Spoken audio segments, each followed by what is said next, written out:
This was the moment Wayne Couzens was finally apprehended, a week after Sarah Everard went missing. Do you know Sarah? I don't know. Okay. But we now know this serial sex offender could and should have been stopped much earlier, years before, and should never have been a police officer to begin with.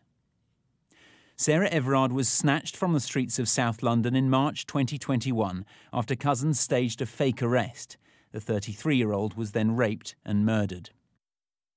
But this was Couzens only 4 days before, indecently exposing himself to female staff at a McDonald's drive-thru in Kent. He was in his car and used his credit card, but still wasn't caught by police. One of several missed opportunities spanning 2 decades and 3 separate forces. The totality of the evidence is still something which is profoundly shocking and horrifying. In your view, could the murder of Sarah Everard been prevented? I think it is possible that it could have been prevented. The fact that he was a police officer, it could have been something that was removed from a much earlier stage. At the start of his career, Couzens was twice denied a position with Kent Police, first at interview, then during vetting, but was still allowed to be a volunteer constable. In 2011, he joined the Civil Nuclear Constabulary, despite the vetting force recommending he shouldn't pass because of his financial situation. In 2015, his car was linked to an allegation of indecent exposure in Kent, but police took no further action. We could and we should have done more. It's a matter of professional, personal regret that we didn't.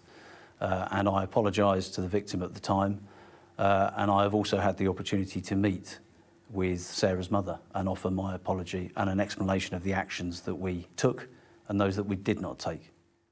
Despite still being linked to that allegation, he was allowed to join the Metropolitan Police in 2018.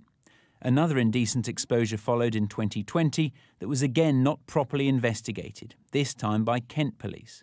And in the month before Sarah Everard was killed, 2 separate reports of indecent exposure at the same fast food outlet in Kent.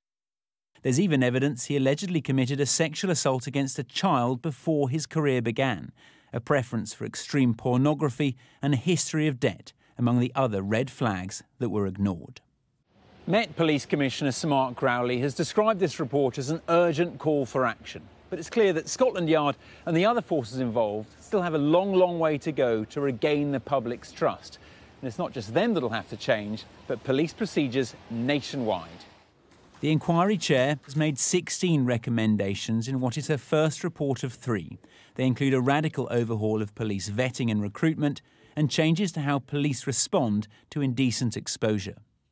Anyone who is not fit to wear the uniform for whatever reason must be removed from policing, and every effort must be made to ensure that similar people never join. In a statement, Sarah Everard's family said, "We strongly support the recommendations that Lady Elish has made and trust that these will be implemented forthwith.